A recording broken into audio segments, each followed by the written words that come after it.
Good evening, ladies and gentlemen. Welcome to Atlantic Bushcraft Adventures. Tonight, we are on episode 304, and we thought we'd talk a little bit about attitude in the woods. And funny enough, this topic came from something that we're both kind of indulging in at the moment, and it's a topic that is going to be coming up in a future podcast, and it's about that time we start plugging it. So this episode's kind of a little bit of both, but the background.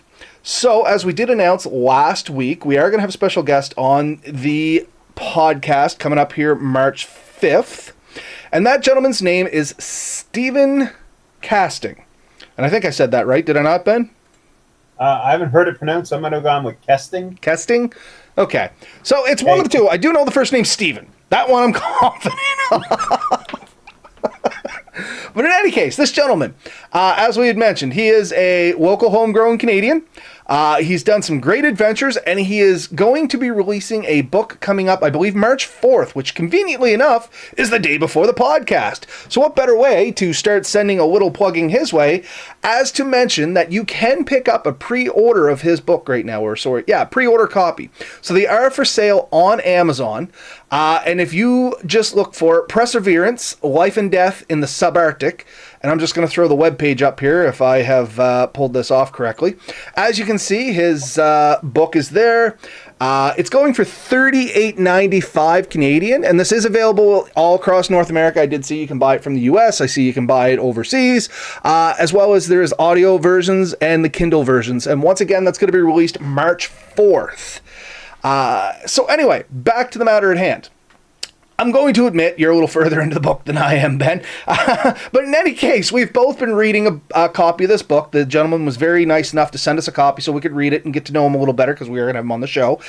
And it's very interesting. And what Ben and I were talking about right before here, and what Ben had mentioned, is this guy's deal is it's all about attitude going into the woods. Or he talks a lot about attitude and the woods in general, or really any activity, but in this case, him and his wood in the woods on his adventure. And once again, we strongly suggest that if you have the opportunity, pick up the book and read it. It's actually pretty good. It's worth the $40. If you ever wondered if a book's under $40, if you're an outdoors enthusiast, the book so far worth $40, 100%.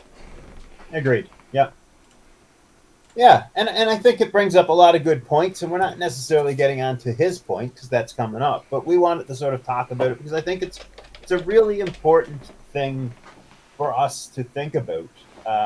We can talk about the bushcrafting stuff, but all of this is dependent on having the right attitude to carry you through and get you doing these things. So that's what I wanted to kind of get at. I think we've skirted this idea in other ways. I don't know if we've had one specifically on attitudes, but we've definitely skirted the concept. So, yeah. Yeah, we've definitely mentioned it in passing. We talk a lot about attitude, but like Ben said, your attitude, it's going to dictate how your trip goes and what happens once you get there. You know what I mean? Attitude is a lot of the whole process, in my opinion. You know what I mean? Yeah. Yeah, I mean, anything you do in life, this is getting deep, I guess. Anything you do in life is really affected by the attitude you have and the attitude you carry into it. And the right attitude can get you a lot further than the wrong attitude. And I think that's a pretty safe statement to make, that, going into something with the right attitudes really helps. And that doesn't just always mean a purely positive attitude. If you go into something thinking that everything's going to be perfect and great and all that, you can maintain that for a while, but that's not going to necessarily carry you through if everything starts to fall apart. So you have to have not only a positive can-do attitude, but an attitude that when you do have a problem, that is just one step in the process and that you can find a way to continue on. So, and that's just it. A realistic expectation and attitude to go towards that realistic expectation. As you said, Ben, it's great to have a can-do, 100% positive attitude, which will get you a long way, but it could also get you in trouble. You could push a little too far, go a little too much, do carry something too heavy, go further than you're capable of because of an attitude like that. It's just something to be aware of. So like Ben said, it's not always about the positive. It's about having the proper attitude for what you're going to do. I know for me, for instance, and once again, relation to the book, if I was going to be doing a subarctic tour, if I was like, oh yeah, I can do that with my -7 sleeping bag and I'm in real good shape, so I could probably walk most of that, I'm not going to have to worry about it. I mean, great attitude, great absolute attitude, unrealistic attitude. You know what I mean? And that's an extreme situation, and but it's very relatable. You know what I mean? It's not out of the realm of possibilities, or really even out of the realm of coincidentals, that this happens to a lot of people. They have a specific attitude going into the woods or starting a project or starting anything. And then the attitude may take them astray to how that project or adventure or whatever the case may be actually ends up. And I think we see this often. Like, we talk to certain individuals, they'll come to us and say, oh, I really want to do this. And then you sort of suggest, okay, this is the steps that are going to take to do this task. And all of a sudden you see with the one type, and there's 3 or 4 types of people we deal with, but a lot of those, oh, I can't do that. They've already got a negative attitude to it, that this is too much, it's too difficult. And so you see that they've already failed before they attempt it. So the ones that start with a negative attitude is hard. And the funny thing is, the things that hold a lot of people back often surprise me. Because when I look at it, it's not always stuff that is beyond their capabilities. You can look at somebody and say, oh, you definitely could do this. Like, it's not, you can't. And to give you an example, I've heard people say, oh, I couldn't canoe. But anyone, and I do mean anyone can canoe. Now, what you may not do is enjoy it. And I think there's a big difference between able to do something and actually enjoying it. Not everyone is going to enjoy canoeing. Everyone can canoe. But if go for it. But if you have that poor attitude going in, you say, okay, I couldn't canoe, whatever, across this lake. The fact is, you probably can. But if you've told yourself you can't, then you certainly probably won't. The other thing you can get is you meet somebody who's got no experience, has never tried it, and is like, oh yeah, I can do that easy. And they go in with an overconfidence, and they jump in the boat. They don't know how to use the paddle. They don't have the proper balance. They don't have a lot of things that they need. Famous last words. How hard can it be? They immediately flip it over. They immediately put themselves in a situation that's not ideal. So I think you need to go into things with an open mind and a can-do attitude that's attached to it, with also a bit of pessimism, where you think, okay, these are things that I'm going to struggle with, and how am I going to do this, and be willing to work with it.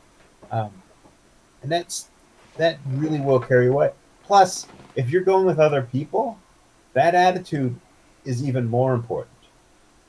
And we've dealt with this too. If you're going with somebody in the woods, if they don't have a good attitude, it makes your trip long and struggling.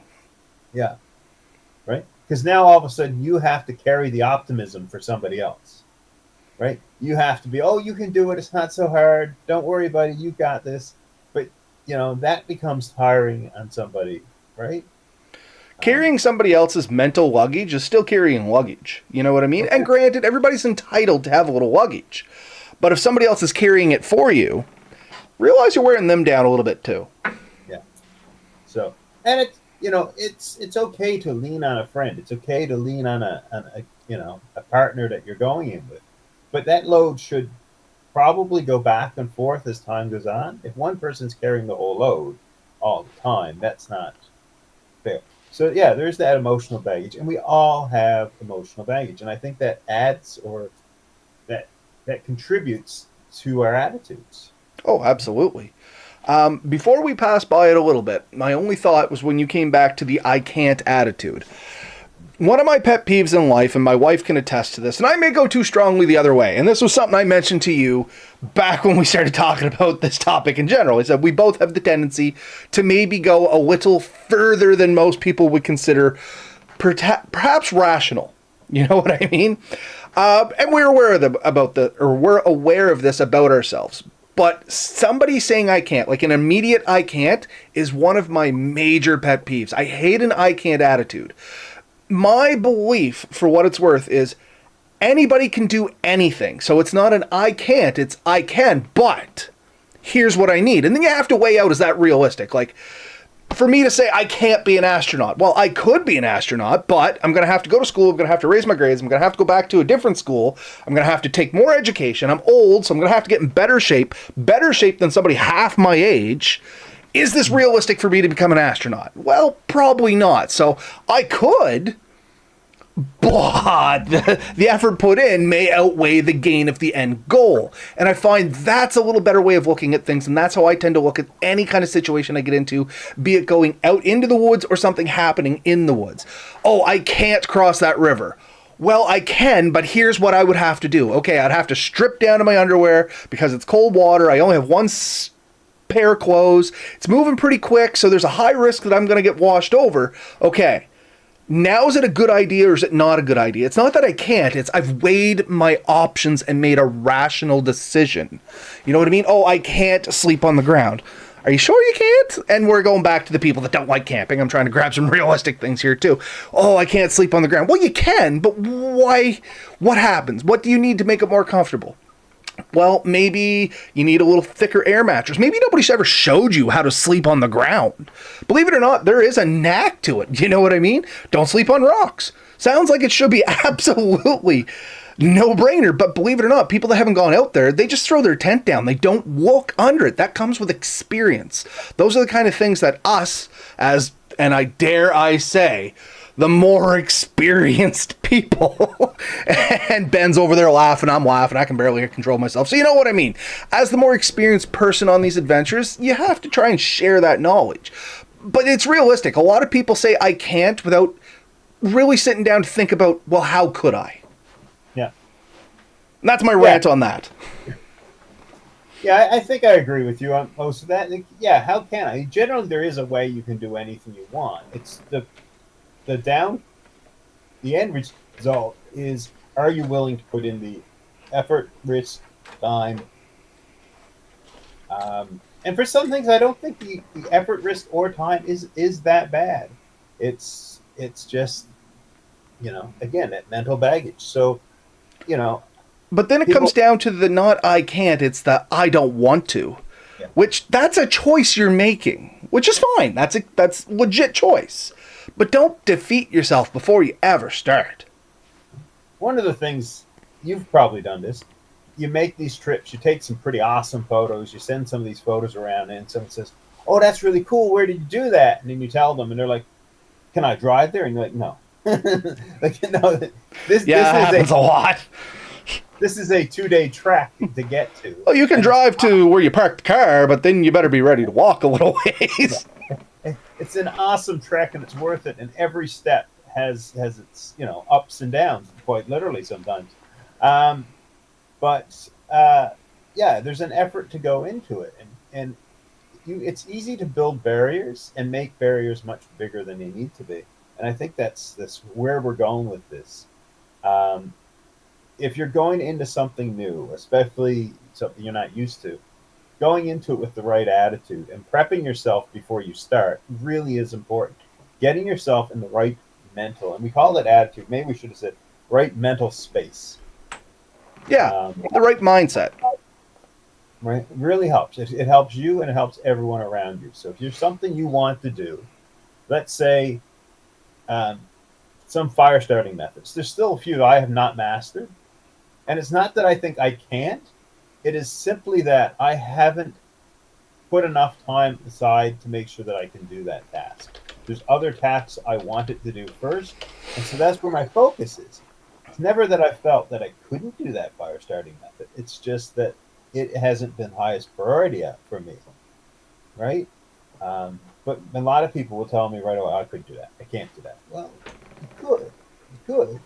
In fact, if you start it right now, you could probably do it before I do. Right? Well, I mean, prime example, for what it's worth, on the fire starting method. Somebody told me, oh, you can't do a hand drill in Nova Scotia, you don't got the materials.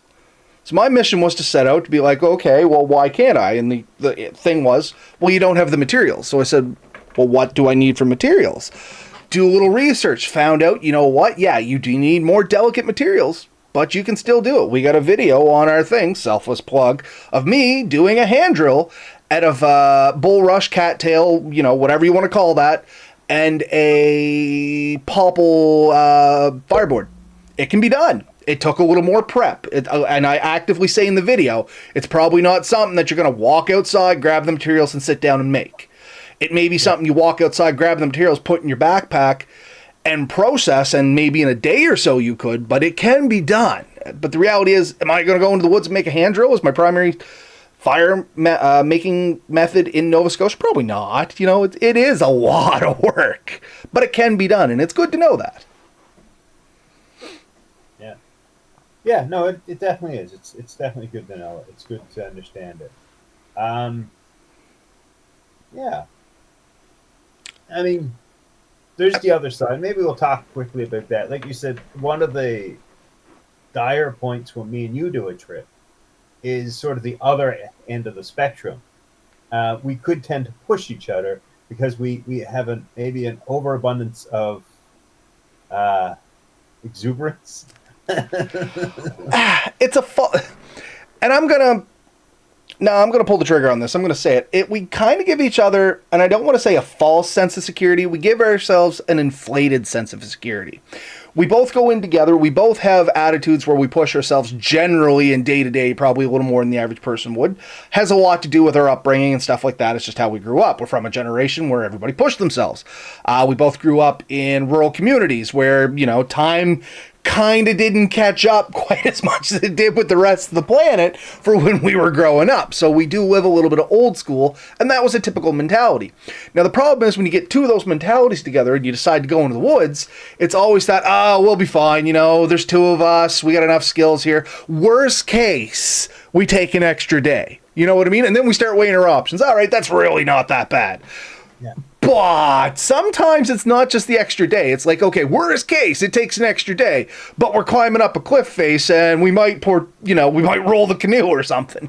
Are these really things we should be taking risks on? You know what I mean? And I'm here to say both sides of the coin because I'm guilty of it. I'm not saying I'm a saint. Absolutely not. I do a lot of dumb things and I openly admit it.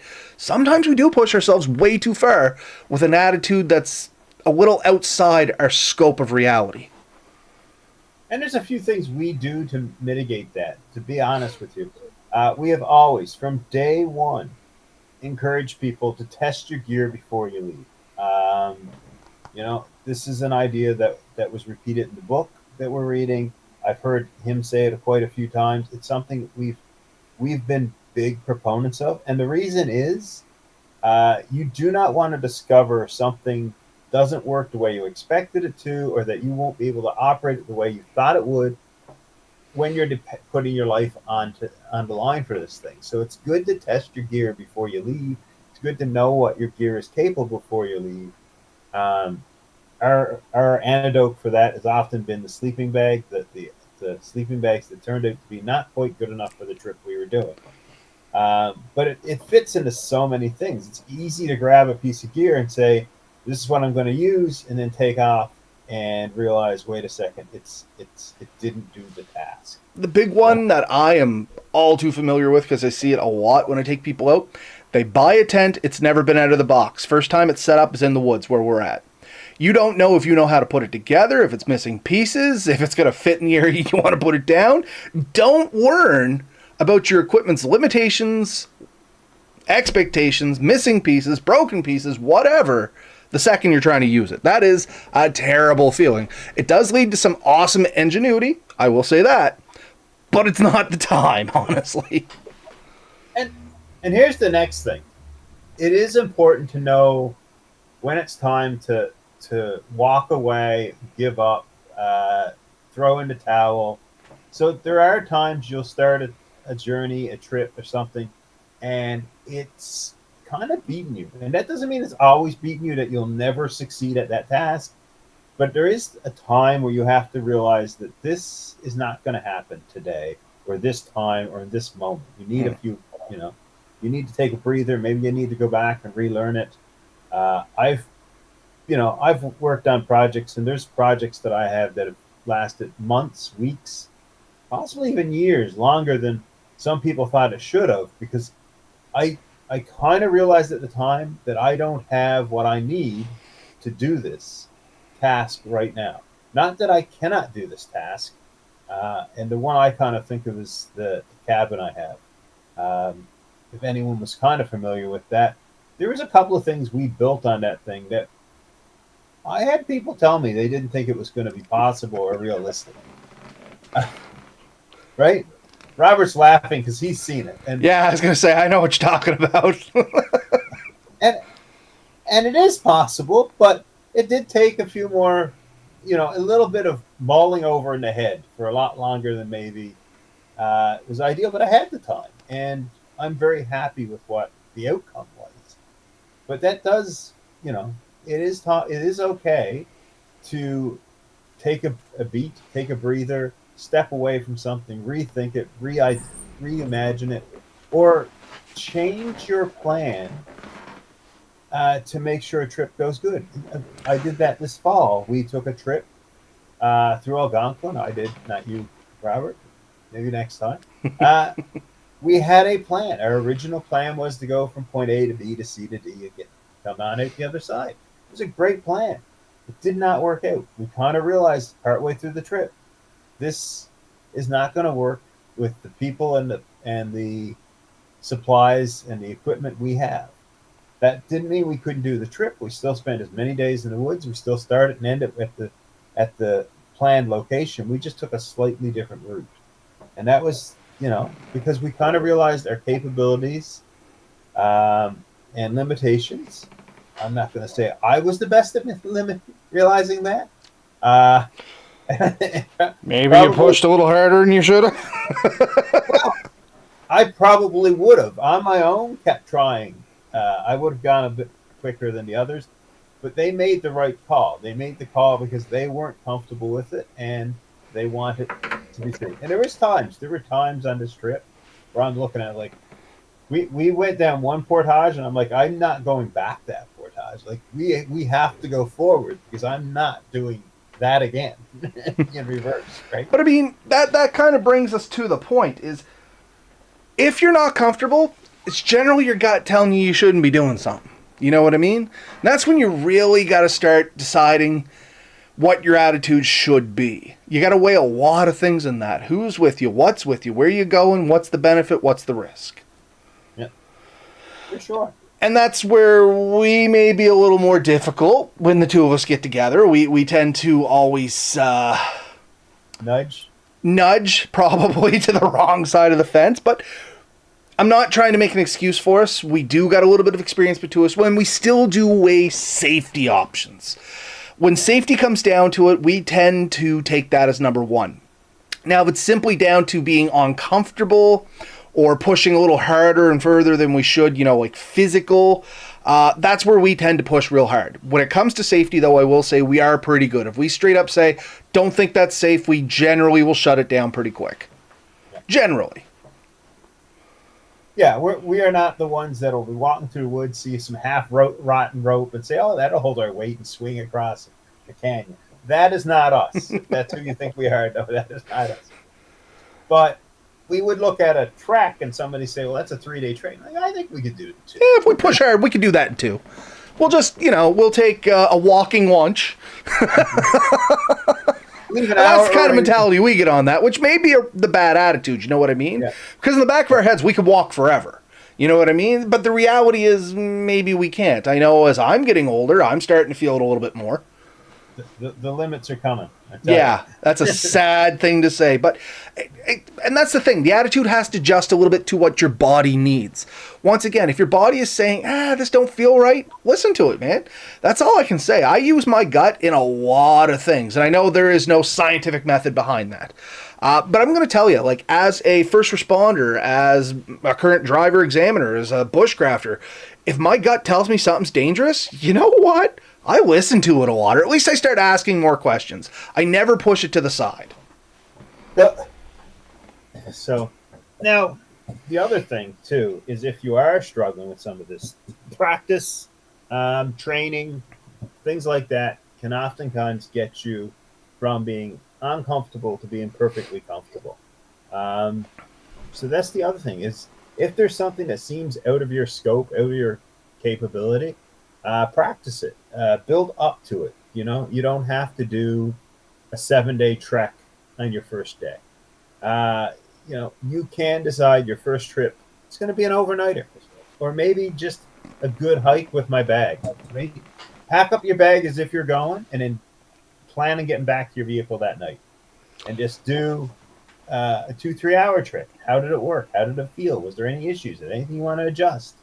Next day, go a little bit further. Next weekend, maybe you just do a night without hiking too far in. Maybe just a very short, or maybe just one of the walk-in campsites at a provincial park. So you only park maybe 150 feet away. These are good ways to test your gear and build up the ability to sleep in the woods, ability to carry your gear, right? So all I was going to say is we do have a question from the comments that we can work into this topic. So we got Danny, Red Sand Adventures. If anybody out there listening still hasn't checked out his YouTube channel yet, shame on you, first and foremost. Get on over there, check out Red Sand Adventures. So his question, Danny says, little off topic. Never off topic, damn it, it's all related here. But hoping you will be able to touch on it a bit. I am planning on trying some winter tent camping and just curious if you think I would be fine to just use a regular summer tent. Or should I look into getting a hot tent right away? And I can play both sides of this coin, Ben. So let's work it into our conversation here. My first thing is going to be, how long is your trek going to be? I would strongly recommend that you try maybe using that somewhere real close to home first time off. My follow-up on that would be, I have used a summer tent in the winter, and as long as it's not, really terrible weather conditions, heavy snow, strong winds, things like that, like as long as the tent can handle that kind of stuff.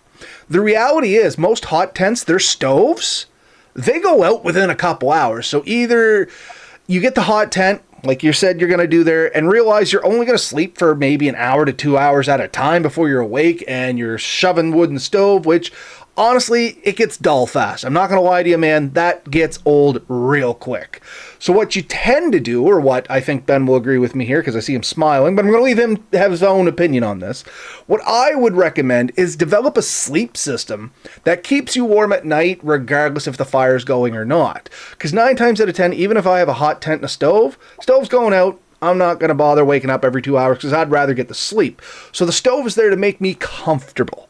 It helped me cook. It'll get me warm in the morning. It'll dry out my stuff. It's there as a tool I'm going to use to assist me with higher living when I'm out there in the woods. But I never actually rely on it to keep me alive at night because now I'm into survival mode, and that's a completely different. I always try to ensure that my sleep system, regardless of outside forces, is going to be enough to keep me warm. And I'm not just saying my sleeping bag, but my, the clothes I'm wearing when I go to bed. If I have a liner into that, what's my pad underneath it? I mean, am I a hammock? What do I got over me? What do I have additionally onto that to buff it up a little bit? You know, you can slam 2 sleeping bags together and make something that's a little warmer. Maybe that's what you got to do. You know what I mean? Your sleep system should already be able to keep you warm just in case something happens. My 2 cents, safety-wise, try not to rely on the stove as your lifeline. I've done winter camping with and without a stove. Really, you're right. I mean, once you fall asleep, there's a good chance that stove will go out when you wake up in the middle of the night. Getting that relit may not be the easiest thing. Summer tents, just so you know, are designed to be very breathable, which is a great thing in the summer. It keeps the moisture and all that out. Unfortunately, in the winter, you could have a slightly different problem because you're going to get a lot more condensation in that. Potentially in the winter, just because the environment's going to change how that breathes, how that works. And it's probably going to be a lot harder to keep it heated, believe it or not, because of that, the breathability it has. So you'll have those two struggles. The other thing that I've found is, yes, 2 sleeping bags, double them up. That definitely helps. That boosts it. It doesn't double it, but it definitely boosts it. The clothing, body warmers, these chemical hand warmers are really good. You can throw a couple of those in. It produces a bit of heat. They work off oxygen, so once they're sort of sealed in that sleeping bag, if the sleeping bag doesn't breathe super well, which it won't, they will last a long time. They'll go through the night, but they won't produce tons of heat. So you may have to take them out every now and then, shake them up in the air, and put them back in. That really does help. I find a hot water bottle, I'm not going to lie, works really well. Like a 2-liter pop bottle that you brought in for drinking water, melt some snow, fill it up, get it nice and hot, not burning hot. You don't want to torch yourself. But throw that in your sleeping bag, too, just before you get in. One, it's going to warm the sleeping bag up. Two, it's going to emit some heat for a significant while. You wrap it in a towel or something, it slows the heat loss down. It'll last quite a bit longer. But any of these things boost it. And there's spots that you'll tend to get colder. Feet are really bad. A lot of people find that sleeping bags just aren't going to keep their feet warm. You can buy down booties. You can buy thicker wool socks, things like that. Anything that's going to get cold. The other thing, and I mention it only because everyone does it. I've done it. Your face is going to get cold, and the first thing you want to do is pull that into the sleeping bag. And not the best idea. That can really it can make your sleeping bag very damp inside, and it can start sucking the heat retention out of it really fast. So you want to try and stay as dry inside as possible. So a lot of synthetic sleeping bags, when you build that moisture up, starts to clump, and your heat just goes out the window. So we have a second question on there, and I'm already chuckling about this one because I'll read the question for you. RM Shoots. Once again, folks, if you haven't looked over at their YouTube channel, RM, so like Romeo Montreal Shoots, SHOOTS. Semi off topic, but what's the most embarrassing, that you're willing to say on the podcast, mistake that you've made in the woods and thought, I'm glad nobody was here to see that? We're a good attitude, let you brush it off, and you can continue with your adventure. Well, you know what? My best one, I wasn't by myself. I'm drowning. It's a funny one, but we brushed it off and we moved on. Funny enough, mine that I'm going to use, because it is kind of humorous. Ben was with me. An old friend of ours, Steve, was with me. I think one of your kids was with us. I can't remember who else was with us. But anyway, we all set up for the night, and it's storming already. Like, we're out there. It's, once again, we probably all should have packed it in, but we're all too stubborn. So, no, we can make it through this. It's like a windstorm out there. We have a massive tarp set up. It's on this super, like, shallow angle, trying to keep the rain and snow going over our back. We're struggling to keep a bonfire going with dry wood. Like, it is bad out. Anyway, we're all hanging out, doing our due. So it comes bedtime. We get ourselves set up. We set up some hammocks. Ben lent me an underquilt. Anyway, we all turn in for bed. So I wake up middle of the night, and I got about an inch of water on my back. Now, we're all set up beside a lake. So keep this in mind. We're beside a lake. I knew it was storming. I can still hear the rain pounding on the outside of the tarp. First thing I think is, holy, the lake flooded. So anyway, panic sets in. I'm like, okay, I got to get up. I got to get these guys. I got to get them out of here. Like, this is getting serious fast, because I go into emergency management mode, and it's kind of like, okay, I got to make sure everybody's alive.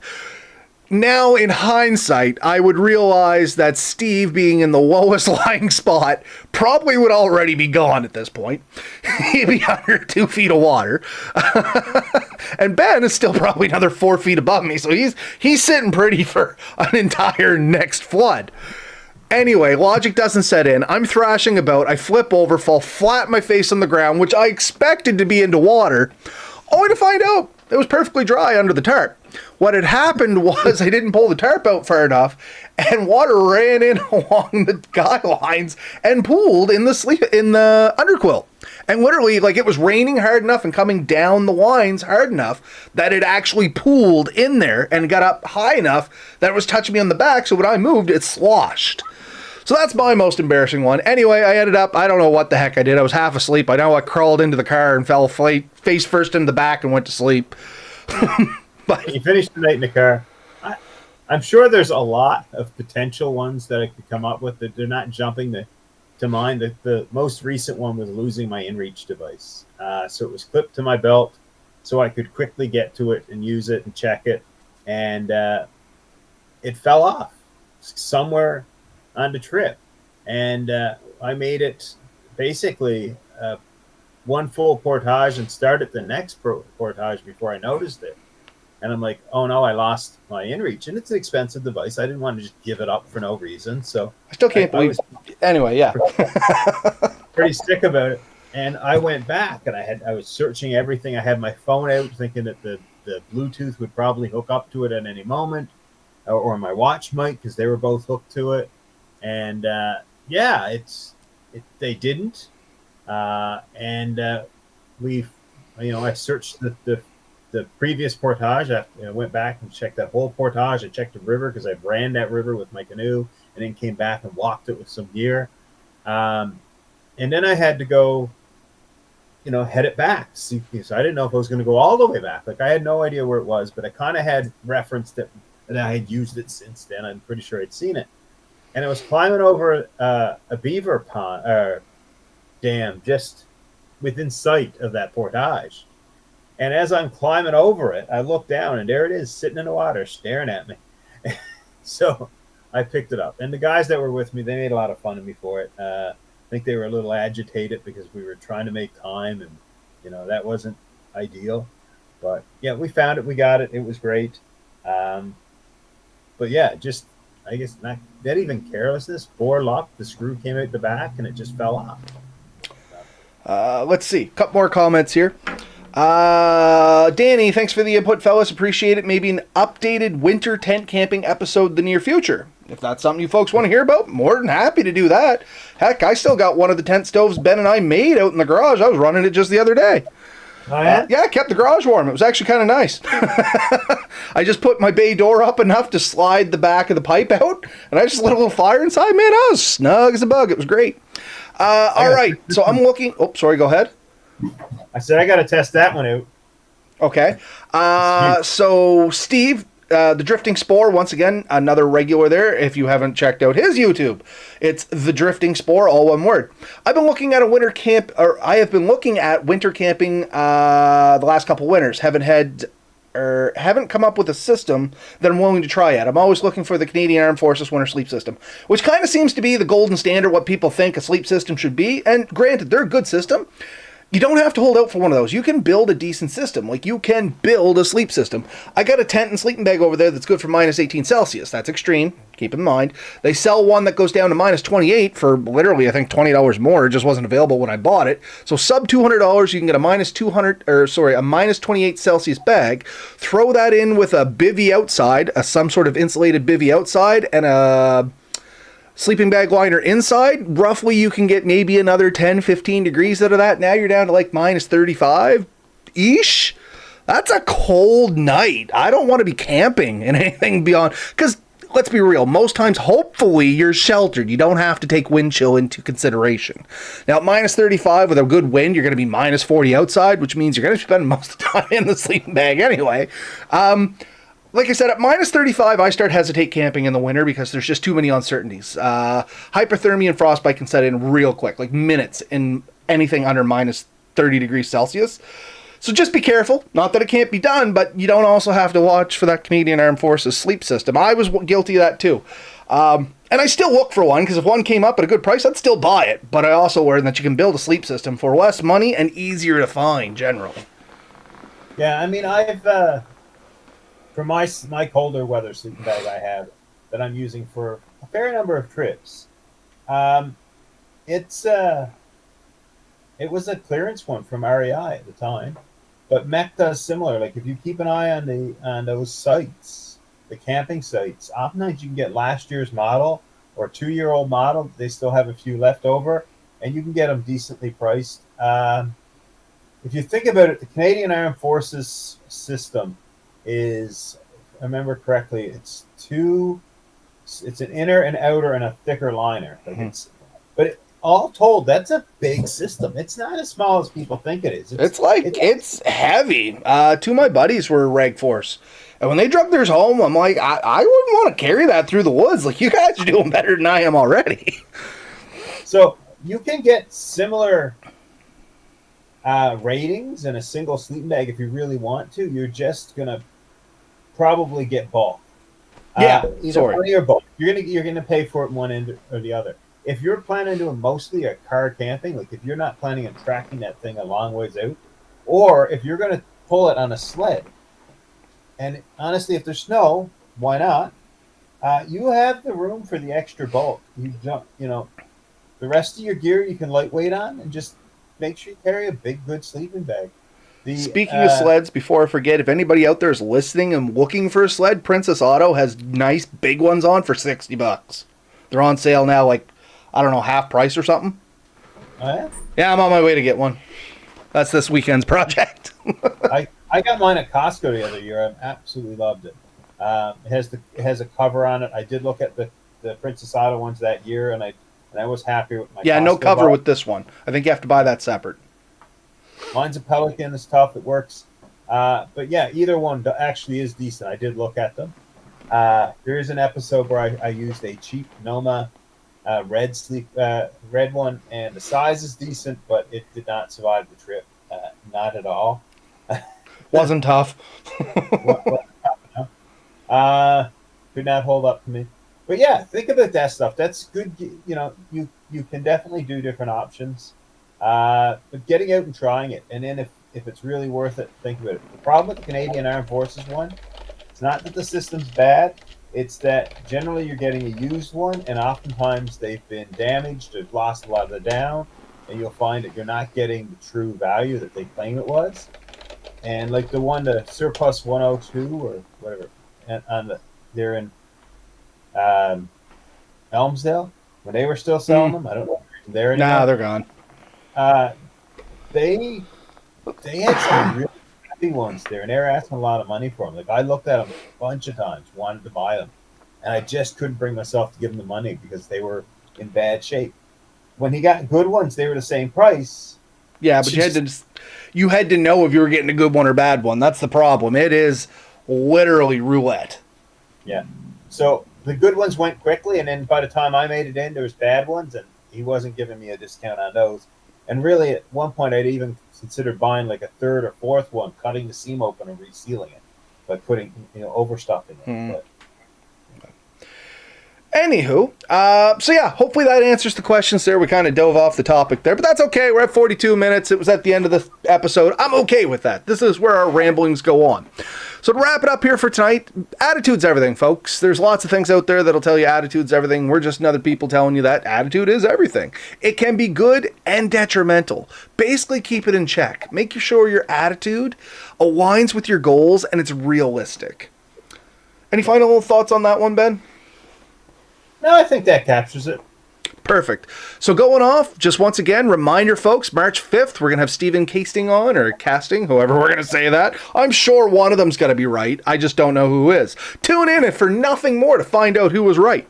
And of course, he does have a book that's coming up for sale. That link is available in the description of this video, and I actually put it in this week's video and last week's video, like I said I would, because I am terrible with remembering to put links in. I apologize, folks. But it is in there. I made sure before the show ever started it was there. Get in there, get yourself pre-ordered. They're going to ship on March 4th, and, Ben and I have thought about this. We're 42 minutes in. I don't mind saying at the end of this, because everybody that's not going to be interested already buggered off. I'm debating maybe during that show we may do a small giveaway. We've talked about this, right, Ben? Yep. Right. Okay. I thought we did. I didn't think we dreamt that. So, if you are new to the channel or if you're looking for an episode to tune into, please tune in March 5th. 9 p.m. Atlantic Standard Time. We're going to have Stephen Kesting on, or Casting. We're not sure. Like I said, tune in to find out who's right. And I think we're going to give away a copy of his book to somebody. So basically, we'll figure out the details of that. Maybe we'll have it available for you next week. But I think that's going to be the plan there. Is we're going to try and give away a copy of that book. And if, and only if, we can manage it, maybe it'll be a little extra nice. That's great. All right, folks. We'll see you next week. Have a good night. Night.